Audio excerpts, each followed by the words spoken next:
All right. Thanks everybody for having me this evening. It's a pleasure to be here, and thanks to everybody at the Utah Avalanche Center for putting this on. I'm going to talk a little bit about, how my mindset on, decision making and risk has changed over time, and over 25 years in the backcountry. And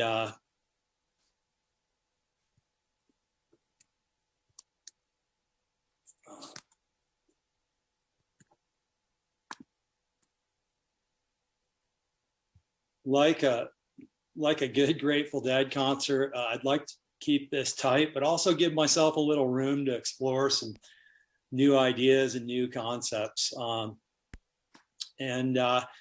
we head out into the backcountry, we've got lots of decisions to make, lots of forks in the road, and that really tends to come back to our terrain selection. What sort of terrain are we going to put ourselves into on a given day?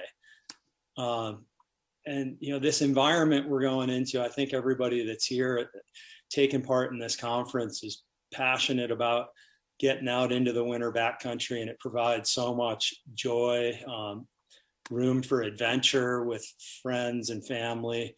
But we're also dealing with, with avalanches and with a fickle snowpack.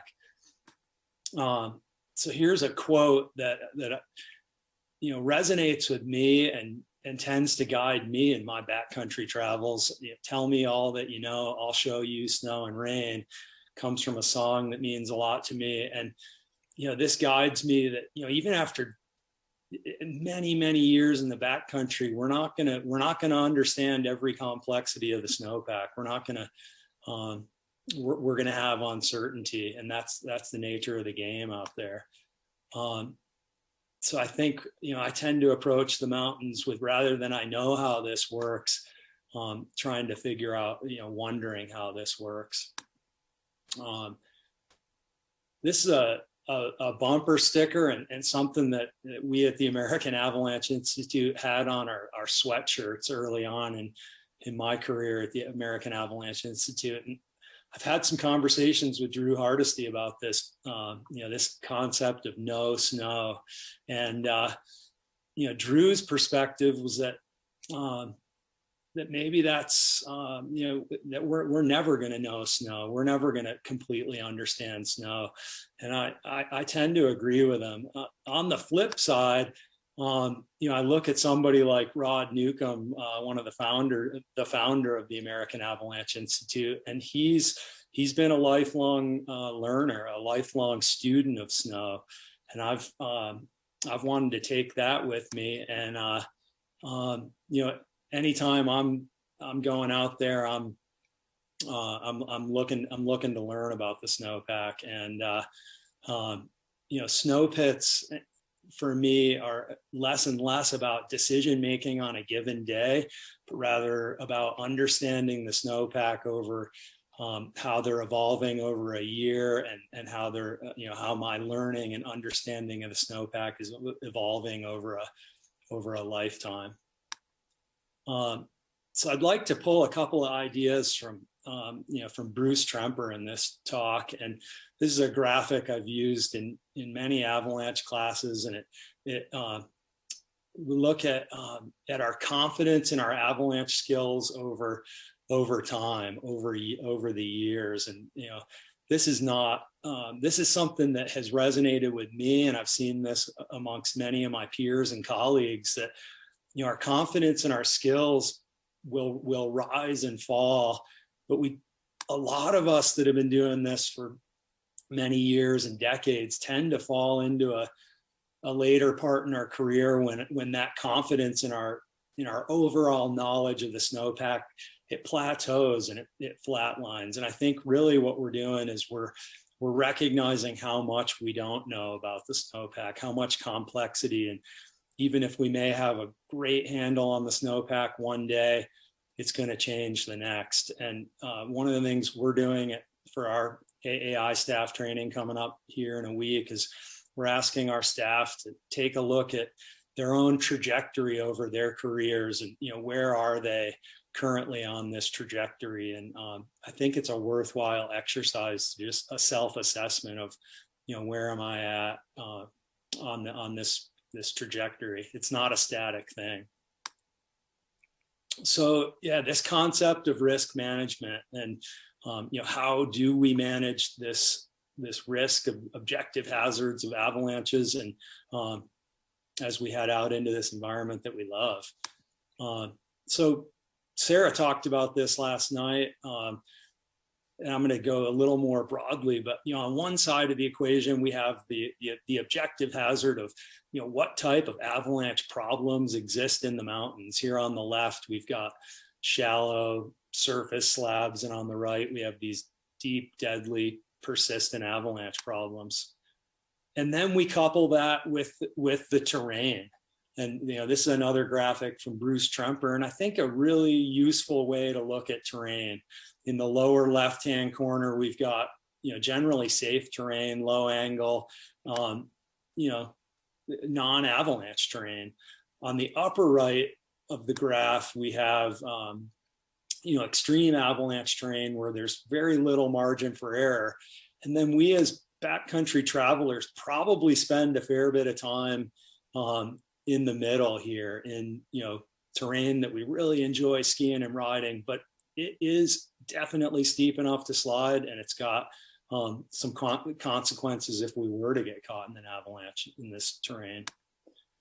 And I think the terrain is such a big part of our decision making, and our it's the gas pedal of risk. I think one of the challenges is moderate ski terrain. If you're even a intermediate skier, with good powder, terrain like this feels fairly moderate. It's very fun from a skiing perspective, but it's very advanced avalanche terrain. You can see the run out of this and where the trees have been smacked by avalanches over the years. So I think this poses some real challenges to us in the backcountry that we can easily, our skiing, riding skills can get us into more advanced avalanche terrain than we're ready to manage. So we constantly talk about this line, where is the line? We want to stay on the right side of the line, the safe side of the line for the given conditions. Carl talked about matching terrain to the current snowpack conditions, and it would be wonderful if we could know definitively where that line is on a given day. And many days it's fairly obvious, but on a lot of days we're really dealing with more of a gray zone, and our decision making can be more challenging. Risk is also we assess it on a given day, and it's cumulative over a lifetime. If I eat a donut one morning with my coffee, that's going to have a certain impact on me.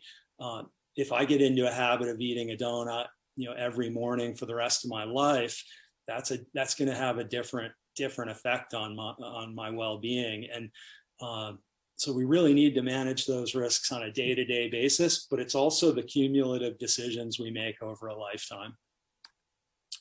So yeah, I wanted to go kind of look at some different ways that I think about managing, using terrain to manage this avalanche objective hazard.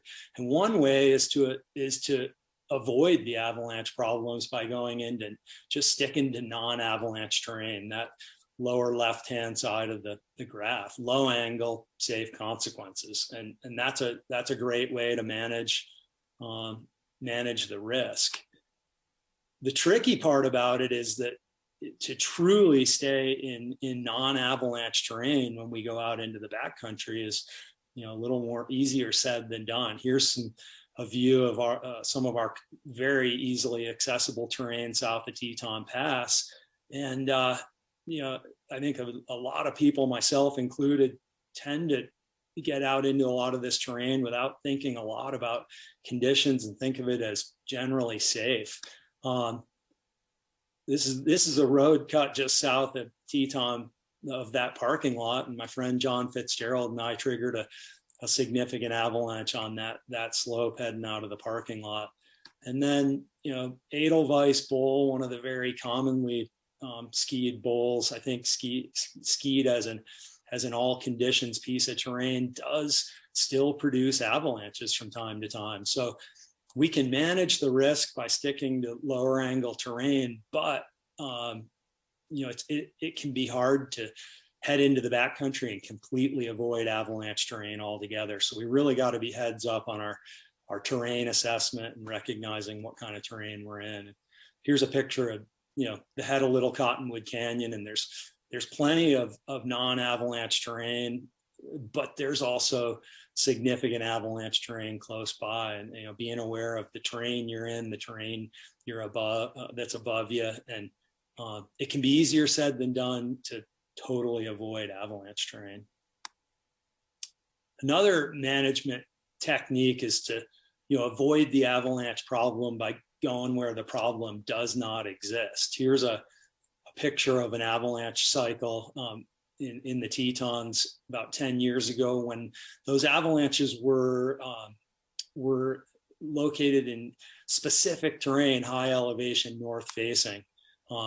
So in order to avoid the problem, we need to have a good handle on where the problem lives. In this case, it was very specific from early season snow, and we were able to avoid it by closing that terrain and sticking to skiing the south facing terrain. So that was an instance where we were able to manage the problem by closing specific terrain that held a specific avalanche problem.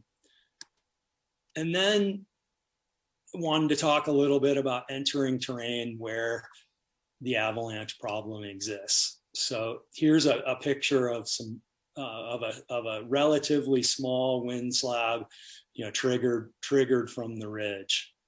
Now, if we had an avalanche problem like this, and we were planning on getting into more high consequence terrain, a thin wind slab like that, in a place like this, it carries high consequences. Similar to getting caught in a significant car accident.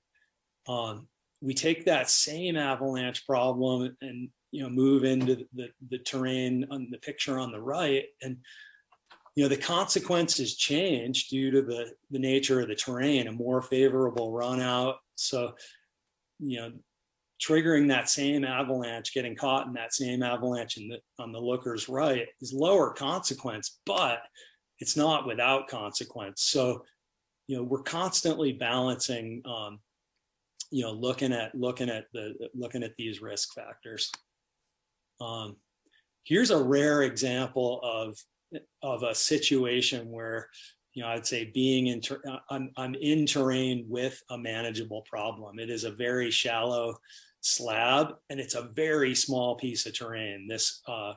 The terrain is about 10 feet long, and we're looking at a shallow slab. So in my mind, being in avalanche terrain with a known avalanche problem and thinking it's manageable is a rare instance. This is a near miss that I was involved with, in which we skinned up the looker's left side of this through the trees and skied several laps on the looker's left. And as we traversed across the top, we remotely triggered an avalanche in the center that came down and took out our tracks down below. So, if we think about that line, we were still on the right side of the line. No one was involved with the avalanche. No one was, caught or injured or worse, but we are much closer to that line than I want to be. And yeah. So we're constantly thinking about that line and trying to build margin into our decision making. We all want to come home at the end of the day safely to our family and friends. And so this is an idea I've been mulling over since listening to some of the talks at the YSAW here in Jackson a few weeks ago. And so if we do want to spend more time in terrain, steeper terrain with more consequences. Does that mean we have a higher risk tolerance? And I hear people talking about having a higher risk tolerance. And I guess I'm posing the thought or the question that maybe it's not so much of a higher risk tolerance, but it's a higher confidence in our ability to manage that problem. So what I'd really pose for myself and for others is, are we really truly willing to accept those consequences of being in that terrain, or are we more confident in our ability to manage the problem and avoid those consequences? So yeah, if we're spending more time in this higher consequence terrain, it often means that we are closer to that line. We've got less margin and just less room for mistakes. We have less room for misunderstanding about the snowpack. We have to be right with everything else. And really looking at our true risk tolerance. I'd like to just close with a couple more thoughts. This came from a talk I heard given by Annie Duke, a professional poker player, and I think it pertains to backcountry skiers as well. I think across the board as humans, we're not great at making decisions in the moment.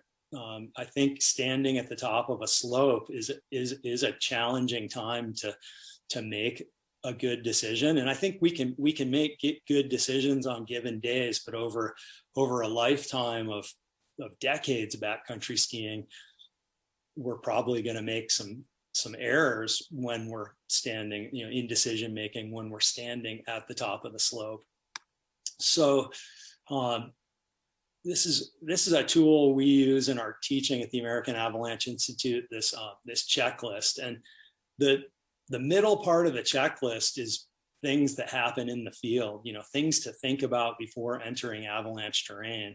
And I mean, these are all, good things to think about, and, maintaining the awareness of what's going on and taking in new information as we're traveling is super important, but it's also very challenging to do it well, and to do it well day in and day out over decades. So we also lean pretty heavily on the pre-trip plan, and, talking about conditions, coming up with a plan, whether it's over breakfast, over coffee, on the ride to the trailhead, but having that conversation with our partners before we head out into the field, having a good groundwork for a plan. And, one of the biggest things I think we can do is to close specific pieces of terrain.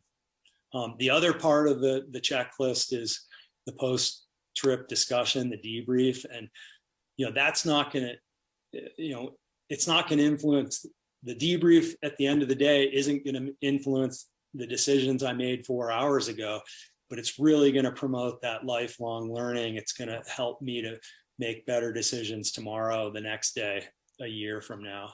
So I think this, the pre-trip plan, doing the best we can to stay aware and make good decisions when we're in the field, and the post-trip discussion is important. And so, to wrap up, I think it's really important to just remember that as human beings, decision making in the field when we're standing at the top of a enticing powder slope, that's a hard place to make good decisions day in and day out. This risk management that we're doing is we're managing risk each day. We're also managing risk over a lifetime of many days out there, exposing ourselves to the hazards. So have those systems that help to make the decision making, stack that in your favor a little bit more. I really think it's important to, to have that conversation and close specific terrain before you leave the house. The debriefing is going to help facilitate lifelong learning and better decision making as we go. And Yeah, continue to reevaluate your real risk tolerance. Is your risk tolerance you're more a confidence that you can avoid and manage the problem, or are you truly willing to accept that risk? So with that, thank you very much, and be happy to open it up to questions if there are any. Yeah, Don, thank you so much for joining us. Of course, somebody of your caliber, man, we've got the question queue filled up. And I really like that concept of closing terrain and discussing that with your partners. You know, I mean, that kind of actually gives you a real good foothold on the boundaries, put some guardrails on the kind of terrain and the objectives that you want to meet that day. So that is super solid. And that leads me into, you know, somebody that has a risk tolerance that's aligned with yours and your experience. How do you start that dialogue with somebody? And then how do you find that compromise in terrain? Or do you just sort of wash your hands and walk away altogether? What's kind of your approach? That's a great question. And I think that a good starting point, if it's a new partner, is to start in, you know, further down on that lower left-hand side of the graph in, you know, safer terrain. Get it and just see how things go. How's the communication on a day when the stakes are much lower. Over the years, I have walked away from a couple of ski partners that, you know, gave me a hard time when I wanted to back off and you know, change our objective, and they didn't end up being good ski partners for me. So I think having risk tolerance that is well aligned is really, really important.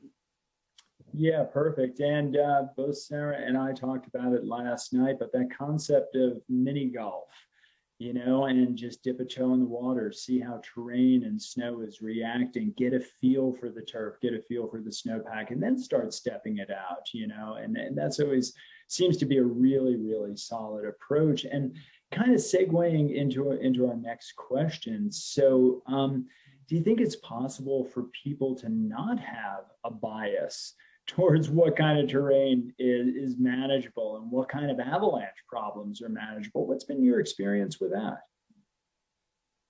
Well, yeah, I think we all have biases, and I think that we have, you know, different biases on different days. Based, you know, and so I think, boy, I think that I think we're all going to have those. We're going to have different biases. I don't think we can do away with that. So we have to keep, you know, trying to stick to those systems, having a good plan before we head out the door. Trying, you know, good communication in the field and a good debrief at the end of the day. But I think we're all going to be, we're all going to succumb to different biases on different days. If we can identify particular biases, that's another thing we're doing in our pro training, is trying to, if you've got a certain Achilles heel that keeps kind of getting you in trouble, or maybe having, you know, getting you into situations that you aren't comfortable with, try and figure out what those are, and maybe you can find partners that don't exacerbate those problems, but to help mellow those problems out a little bit. Got it. So maybe they help to quell some of the enthusiasm, right? Like, let's pump the brakes on this a little bit and let's reassess. Man, great advice. How about for new users who are tuning in? What do you think some key takeaways would be, and what would those takeaways be that you would hope somebody would glean some real nuggets from your talk? Boy, yeah, great question. And I think something I mentioned, you know, it's a nugget that I picked up from Annie Duke, and I thought really applied to travel in the backcountry, is that decision making at the top of the slope is very difficult, and that there's very few of us that are going to do a really good job of just kind of going out and saying we'll just figure it out when we get to the, you know, let's go touring and we'll figure it out when we get out there. Is not setting yourself up for success. So recognize that, you know, we as humans aren't great at that, and put as much, planning, closing terrain, identifying, terrain that you are comfortable with ahead of time, I think really helps to set you up. Excellent. Yeah, thanks for that very well thought out, very well framed answer. And I've got one final one to throw out at you. And we've been throwing this this term fatigue around, right? Maybe it's more impatience than actual fatigue, right? But whatever word that is, do you think that played into last year's decision making for people getting into avalanche terrain? That's a great question. I think it's possible. I think that fatigue, that decision making fatigue, is real, or just fatigue with the things going on in the world, in your life. And yeah, if we're feeling that fatigue, erring towards terrain that you don't have to make as many critical decisions is the way to go. Well, most excellent as always. Don, I appreciate so much you joining us. And for next year, you guaranteed that you're going to be here in person. You're going to bring your beautiful lady with you as well, because we always welcome you here in the city of Salt, because you add so much to our workshops, so much knowledge, so much experience. And we're grateful for you joining us tonight.